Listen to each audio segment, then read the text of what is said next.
way down here. You need a reason to move. Feel a fool running your stateside games. Lose your load, leave your mind behind, baby Jane. Oh, Mexico, you sound so simple, I just got to go. The sun's so hot, I forgot to go home. Guess I'll have to go now.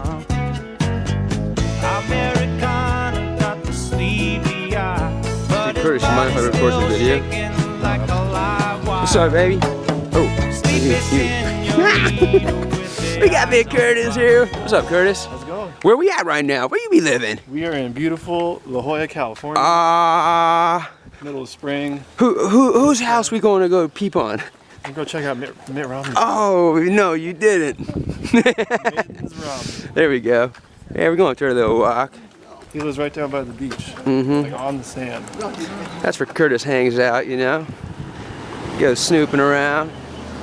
For all you who remember Curtis, or for all you who don't, he's like a full-on Kaleidus Man all-star. Hey, let's see what he's wearing. Check it, check it, check it, people. Look at that. Are these something for sale for people to, if they want to have one of these themselves? I'm thinking about it right now. I just thought I would make a couple just to see the reaction I get from people and see if anyone actually wants to. Whoa, whoa, See if whoa. anyone's interested in buying one, then. So, what's the whole story behind the shirt, though? Come on, Curtis. For the people that don't know you. Well, diagnosed with ulcerative colitis about 2 years ago.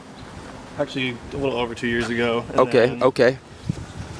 symptoms came on really quick. Had to end up getting surgery within 2 months of being diagnosed. Gotcha, gotcha. Had to remove my colon, get the whole J pouch thing, and the rest is history. So I kind of was digging the phrase "no colon, still rolling." Well, let's see it again, because you sure are still rolling. Not sure. I don't remember where I heard it, but I just kind of liked it, and thought maybe we could do something good with it. Maybe make them, sell them, have a proceeds or a percentage of it go to CCFA, something like that. So yeah, I just kind of want to see what kind of interest I get from the whole shirt design thing, and make some more designs and help people who going through the same thing I went through. I got a question, Curtis. You mind answering a few questions? Sure. No, go for it. Should we have a cool background? Let's get Dude. this cool flower background. Yeah. Ooh. Nice. Does that look good? Look at that. Not a through street, but that's all right. So, me personally, I'd love to just know, and I'm sure a bunch of other people would. Babe, you want to do some camera shooting? Because I can't, I don't got my sunglasses on, I can't see in here. All right. Do it. What's that? So check this out, Curtis. What was your biggest fears about before going in to getting surgery? Like when things were messed up? Because I totally remember messaging back and forth with you, and you were writing stories up, and like, what was the biggest fear in your mind? It was pretty much just fear of the unknown, because I had no idea what I was going into, what I was gonna expect after like recovery or surgery and whatnot. Actually, dealing with the bag was probably my #1 fear, because obviously that's a pretty new thing and not something that everyone goes through. But lucky for me, I had a friend, or a family friend, who had gone through the same thing, surgery and all.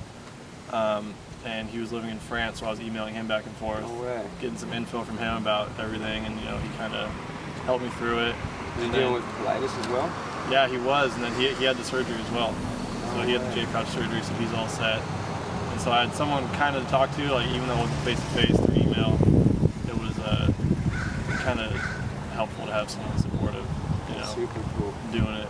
So once you had your first surgery, and then afterwards, what was the fears that you had, the things that you were most worried about? Like, we're talking about, how old were you, like 21, 22? 22, yeah. 22 when you had. Yeah. So a youngster. 22. A youngster. What did all these things that you were freaking out about? Did any of them actually happen, or was it a lot of stuff that things just worked out well for you? I mean, you obviously had a full-on recovery. Yeah, it's just, I think the most important thing was just all about your mindset and just being positive. Yeah. Because there were so many times I could have easily just gotten to a negative state about it, and like, when I first heard the diagnosis, it was kind of like, why me? And then when I realized, all right, like this is what I got to do to get better, just kind of from there, you're like, well, you got to be positive about it and go up. And so when I got my bag, the first surgery, I was, instead of being shy about it, I was asking everyone I came to, like, hey, you want to see it? Hey, I want to see it. And everyone's kind of like, I kind of knew they wanted to ask me about it, but they were too either shy or just didn't want to like offend me and ask me to see it. So I would just kind of get rid of that awkwardness right at the beginning and be like, hey, you want to see it? And they'd kind of be like, yeah, kind of. So what would they think? Everyone thought it was cool. Everyone was like, oh, no way, that's your small intestine sticking up there. Yeah. All right, we're going to go to a new spot. Yeah. With you what? With you what? I was saying a lot of people who are debating having surgery or not are, scared of having surgery and the thought of it. And so that's kind of why people are hesitating with actually going through with it. Yeah. But for me, I didn't have a choice to whether or not I wanted surgery or not. Like, it was either surgery or something really, really bad. Sure. So obviously I was going to take the surgery and whatever. Sure. Whatever hardships came with that, everything. Yeah.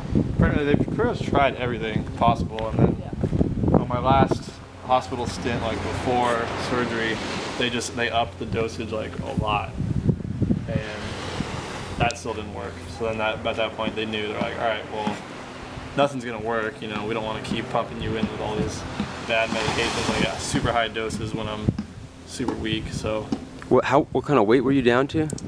I lost like 45 pounds. I went from 160 to 115 in the span of like a month. And he's coming in at 6'1", folks. So yeah, I looked like a Holocaust victim. Oh yeah. At my lowest, but. What are you at now? Are you back up to the 160-ish? Back up to 160. Maybe even a little bit more. It looks like. I've been working at. Ah! People would be all over the place. Dude, Curtis, do you have to do anything outside of living a normal life right now? Do you take any supplements, any like B22 injections, or zero? No medications, no shots, no steroids, no nothing. See, that's great. Just eating whatever I want and drinking whatever I want, and nothing even mildly related to colitis symptoms or anything you've ever dealt with, really. All I do is go to the bathroom a couple more times a day than normal people, and then that's it. But if you don't want to do that, you can just take some Imodium, and that slows it up. But really, if you don't, I don't mind. So I don't take anything ever. Awesome. For a long time, and that's where kind of all the surfers here kind of started off and like hung out. You can see like all the surfers out there. That's where they sit. There's actually a main surf spot right there. So when the surf's actually really good, it gets really good right there.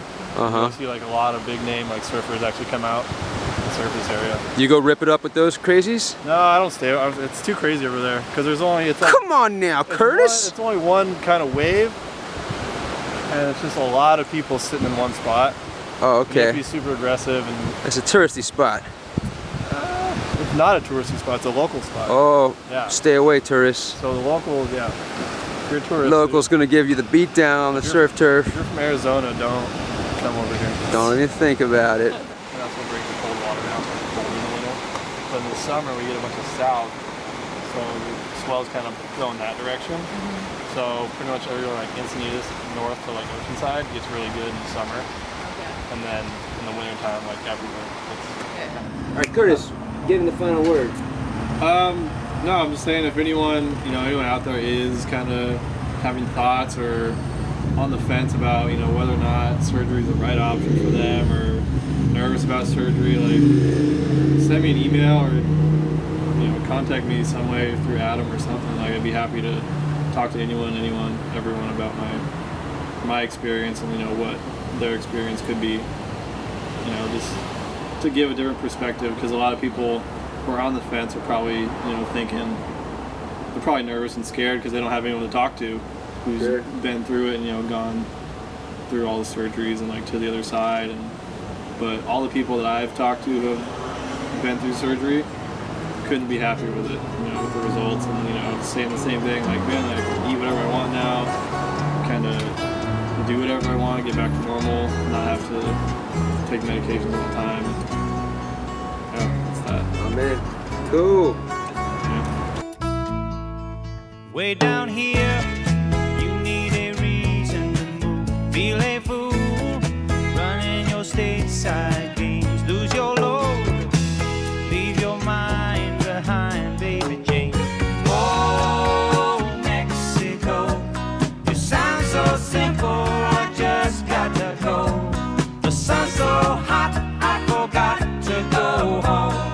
Guess I'll have to go now. Americana got the sleepy eye, but his body's still shaking like a live wire. Sleepy senorita with their eyes on fire. Oh, Mexico, it sounds so sweet with the sun sinking low. The moon's so bright, like to light up the night, make everything alright.